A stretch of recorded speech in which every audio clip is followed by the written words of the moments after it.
आइए नीति वचन 6वां अध्याय 20वें वचन से पढ़ेंगे। हे मेरे पुत्र, मेरी आज्ञा को मान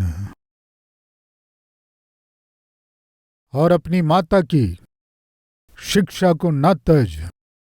इनको अपने हृदय में सदा गांठ बांधे रख और अपने गले का हार बना ले।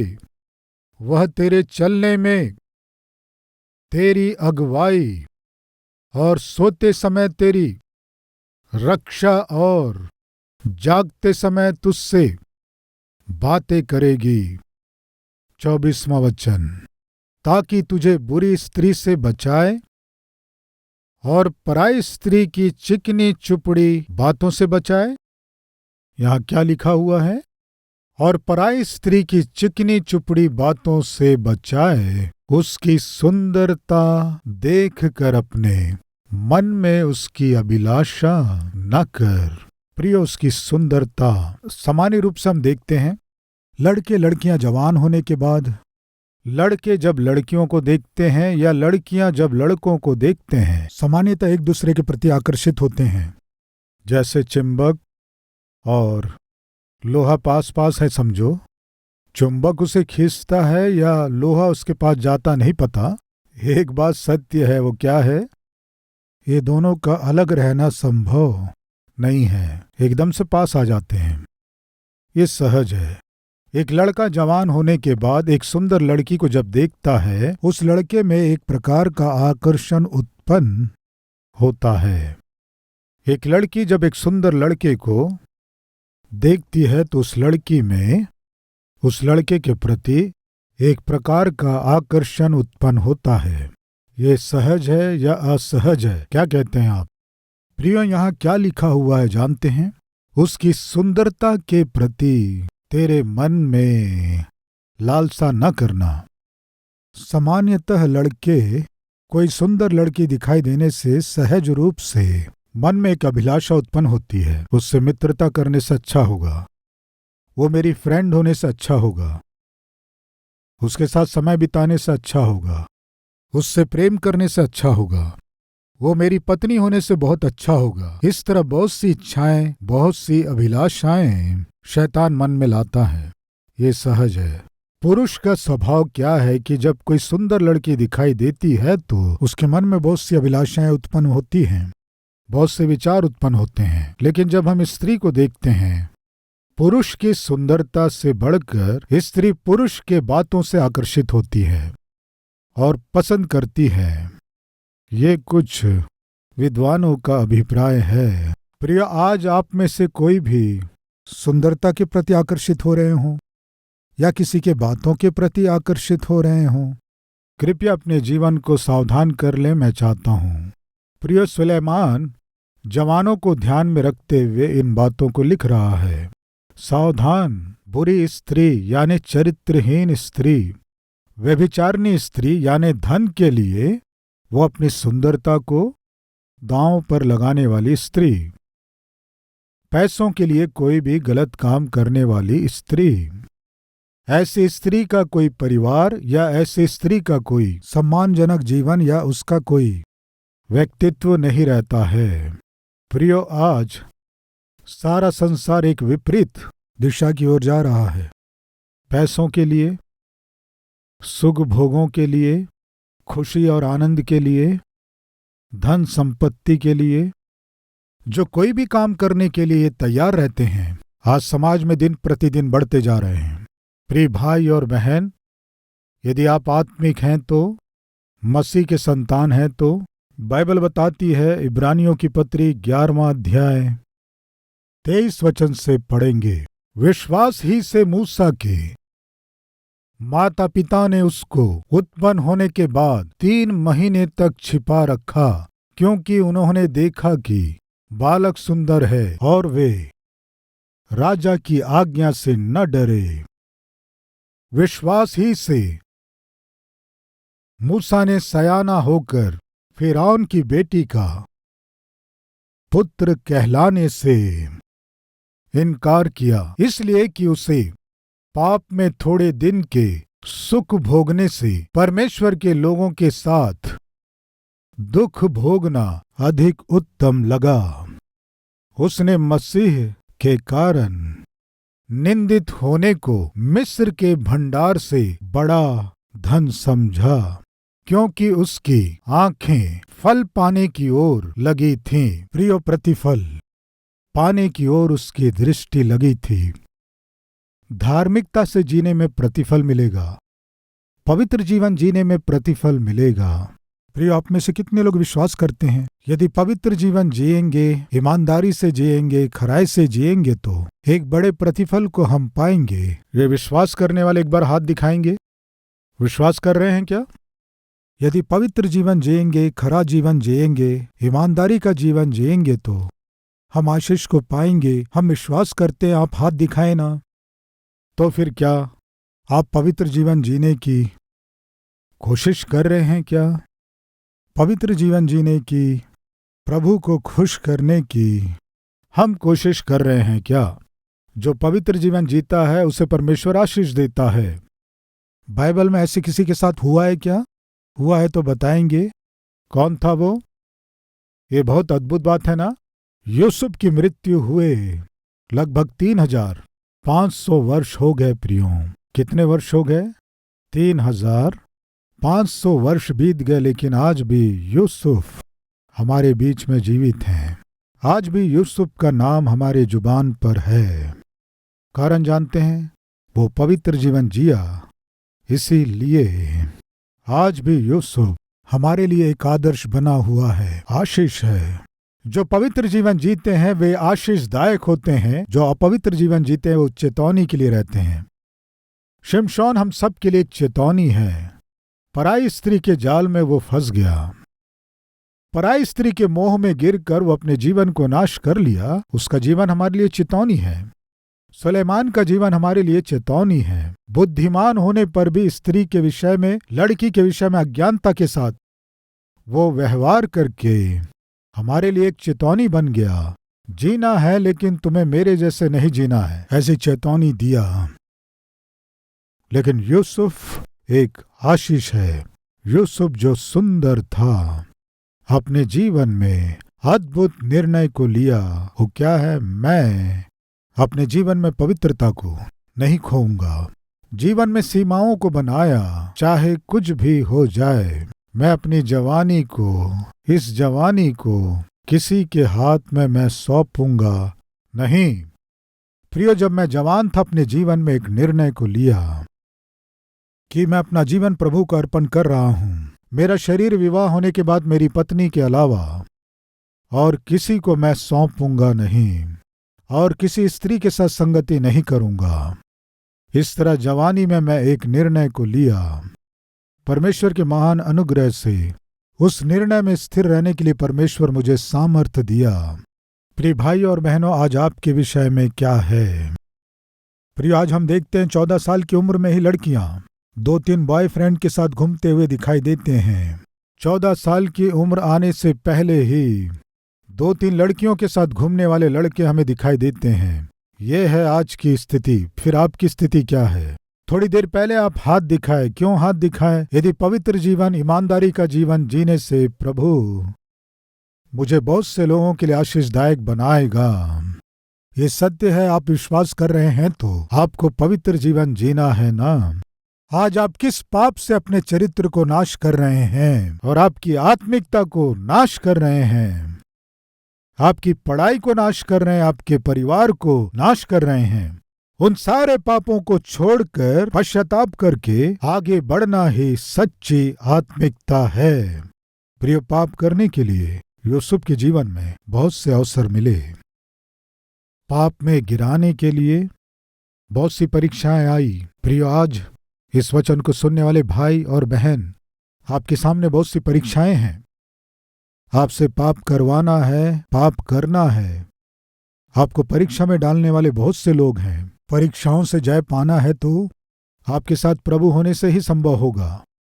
घर में मालिक नहीं है, पाप करेंगे कहकर पोतीपर की पत्नी यूसुफ को जब वो उकसाने लगी तो उसका उत्तर क्या था जानते हैं? मैं ऐसी बड़ी दुष्टता करके परमेश्वर का अपराधी क्यों बनूं? यानी अर्थ जानते हैं, यूसुफ जानता था कि यहोवा मेरे साथ है, मेरे पास है। जब परमेश्वर मेरे संग है तो मैं तेरे साथ पाप कैसे करूंगा? अदृश्य परमेश्वर आपके संग है। ऐसे यदि आप विश्वास करेंगे तो आप अपने जीवन में असंभव को संभव कर पाएंगे। परमेश्वर उसे दिखाई नहीं दे रहा था, फिर भी यूसुफ अदृश्य परमेश्वर जैसे उसके पास खड़ा है वह देख पाया, इसलिए अपवित्रता को वो स्थान दिए बिना हम सब के लिए आदर्श बना। प्रिय भाइयों और बहनों, यूसुफ के पवित्र जीवन जीने से उसे प्रतिफल क्या मिला? प्रियो, जो काम करता था वह काम नौकर का काम था। एक घर में नौकर था, लेकिन पवित्रता को खोया नहीं। प्रतिफल क्या मिला? यूसुफ जो पवित्र जीवन जिया उसे परमेश्वर आशीष दिया, इतना आशीष दिया कि मिस्र का प्रधानमंत्री उसे नियुक्त किया। पवित्र जीवन जीने में आशीष है। दाऊद अपनी जवानी में पवित्र जीवन जिया, वो बहुत सुंदर था। दाऊद जो पवित्र था, उसके पवित्र जीवन जीने से, परमेश्वर की इच्छा के अनुसार जीने से, खराई का जीवन जीने से परमेश्वर ने दाऊद को राजा होने के लिए चुन लिया। प्रियो, कब चुना? जब वो चरवाहा था तब। जब वो भेड़ों को चरा रहा था परमेश्वर उसे चुना। कारण जानते हैं? वो धर्मी था। इसलिए दाऊद क्या करता था प्रियो? भेड़ों को चराता था। प्रिय भाइयों और बहनों, आज आप कोई भी काम कर रहे हो, छोटा काम हो, चरवाहे का काम हो, आप घरों में काम करते हो, ऑफिस बॉय हो, कोई भी काम करते हो, परीक्षाएं नहीं आती हैं क्या? जो ऑफिस बॉय का काम करते हैं उनके जीवन में परीक्षाएं नहीं आती हैं? घरों में काम करने वाली बहनों के जीवन में परीक्षाएं नहीं आती हैं? नौकरी करने के स्थान में परीक्षाएं नहीं आती हैं? खेत में काम करते समय परीक्षाएं नहीं है? हॉस्पिटल में काम करने के स्थान में परीक्षाएं नहीं है? आप कोई भी हो सकते हैं। आप कोई छोटा काम ही क्यों ना कर रहे हो, शैतान आपको बिल्कुल छोड़ेगा ही नहीं। वैसे ही आप बहुत उत्तम स्थान में रह रहे हो या महान व्यक्ति हो, शैतान आपको नहीं छोड़ेगा। उसका एक ही काम है, आपको नाश करना। वो आरंभ से चोर है, हत्यारा है, घात करने वाला झूठा है, पूरे दिन झूठ बोलता रहता है, किसी भी तरह आपके जीवन को नाश करना है।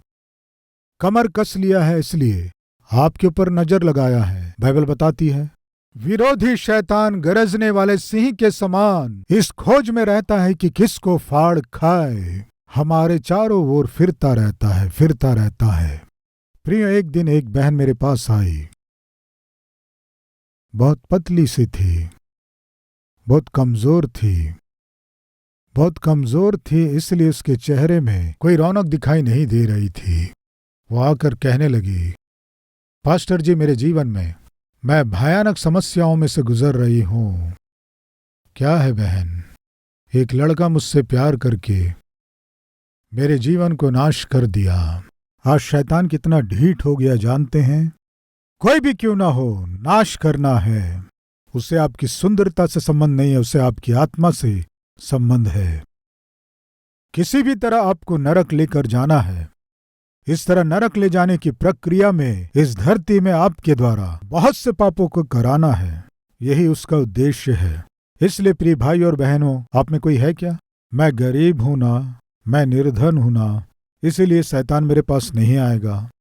मैं उतनी सुंदर नहीं हूं ना, मैं बहुत काली हूं ना, मैं नाटी हूं ना, मैं बहुत पतली हूं ना, मैं पढ़ी लिखी नहीं हूं, इसलिए शैतान मेरी परीक्षा नहीं करेगा। इस तरह कहने वाले कोई है तो अपने हाथ दिखाइए।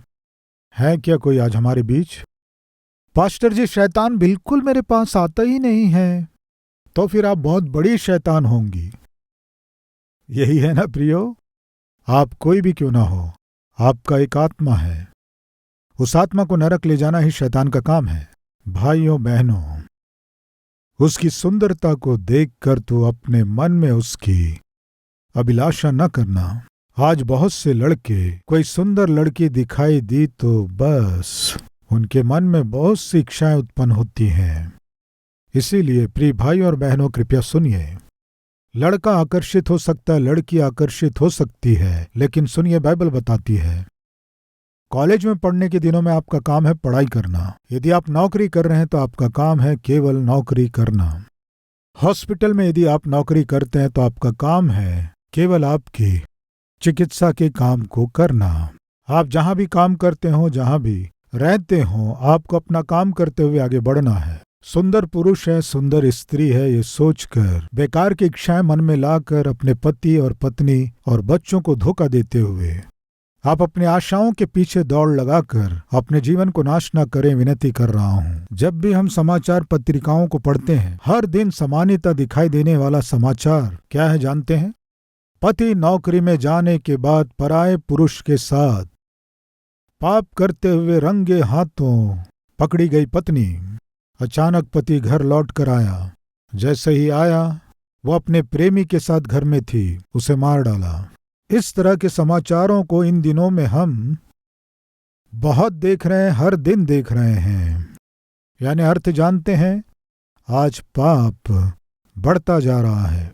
प्रिय भाइयों बहनों सुनिए, उस दिन नबूकदनेस्सर शद्रक मेशक अबेदनगो को नाश करने के लिए उसने आग के कुंड को कितने गुना अधिक बढ़ाया? 7 गुना अधिक बढ़ाया। आज शैतान वही कर रहा है। उद्धार पाए हुए, मसीह के लहू से धुले हुए, मसीह के संतान कहलाने वाले हम जैसों को नाश करने के लिए, आसानी से अधीन करने के लिए शैतान क्या किया जानते हैं? उसने अपने पाप को 7 गुना बढ़ा दिया। 7 किसके सदृश्य है जानते हैं? परिपूर्णता का सदृश्य है।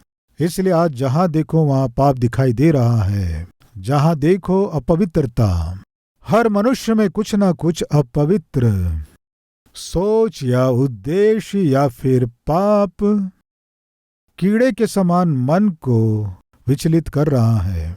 ये सत्य है। लेकिन हम जो मसीह के संतान हैं, इससे जयवंत होना है। हम में कुछ लोग शारीरिक रूप से पाप नहीं करते हैं, लेकिन विचारों से पाप करते हैं। पराय स्त्री और पराय पुरुष की कल्पना करते हुए, पति होने पर भी पत्नी होने पर भी अपने सोच विचारों के द्वारा पाप करने वाले हमारे बीच बहुत से लोग हैं। प्रियो, बाइबल बताती है, तुम सुन चुके हो कि व्यभिचार ना करना, लेकिन मैं तुमसे कहता हूं, जो किसी स्त्री पर कुदृष्टि डाले वह उसके साथ व्यभिचार कर चुका। बाइबल बताती है। यानी आप एक स्त्री को कुदृष्टि से देखे तो बस आप उसके साथ व्यभिचार किए। व्यवस्था के अनुसार कार्य रूप में जब आप व्यभिचार करते हैं तभी व्यभिचार कहलाता है, लेकिन अनुग्रह के समय में एक स्त्री को कामुकता के साथ देखना काफी है। वो मन में व्यभिचार कर चुका। प्रिय भाइयों बहनों, मैं पूछता हूँ, आज हमारी कल्पनाएं कैसी रहती हैं? उत्पत्ति 6 उसका 5वां वचन, यहोवा ने देखा कि मनुष्यों की बुराई पृथ्वी पर बढ़ गई है और उसके मन के विचार में जो कुछ उत्पन्न होता है वह निरंतर बुरा ही होता है। सुबह उठते ही बस आपके मन के विचार बुरे होते हैं। आपकी सोच में उत्पन्न होने वाले विचार और कल्पनाएं हमेशा सुबह हो, दोपहर को हो, सांझ को हो, आधी रात को हो, नींद खुल गई तो बस आपके मन में पापमय विचार आते हैं। आपकी सोच पापमय होते हैं। अगर ऐसे स्थिति में से आप गुजर रहे हैं तो कृपया सुनिए, आप पतित स्थिति में हैं, नरक के बहुत निकट पहुंच रहे हैं। सावधान, उसे देखकर परमेश्वर सह नहीं पाया। क्या किया देखेंगे, आइए। यहोवा ने देखा कि मनुष्य की बुराई पृथ्वी पर बढ़ गई है और उनके मन के विचार में जो कुछ उत्पन्न होता है वह निरंतर बुरा ही होता है। और यहोवा मनुष्य को पृथ्वी पर बनाने से पछताया। पछताना ही नहीं, परमेश्वर एक निर्णय लिया, इस मनुष्य को मैं दंड दूंगा। मन मर्जी से जीने वाले मनुष्य को मैं दंड दूंगा। ये सोचकर दंड दिया, जल प्रलय भेजा। सारे संसार में पाप में जीने वाले हर एक जन को जल में डुबाकर नाश कर दिया। केवल नूह और नूह के परिवार को छोड़, यानी पाप करने वाले को निश्चय परमेश्वर दंड देता है, ये बताने के लिए उदाहरण है। उत्पत्ति 6वें अध्याय में जो घटना घटी है वो दंड आपके ऊपर नहीं आना है तो निश्चय आज आपको आपके अपवित्र और अपवित्र संबंधों के विषय में और अनैतिक संबंधों के विषय में प्रभु मुझे क्षमा कीजिए कहकर आपको मानना है और छोड़ना है।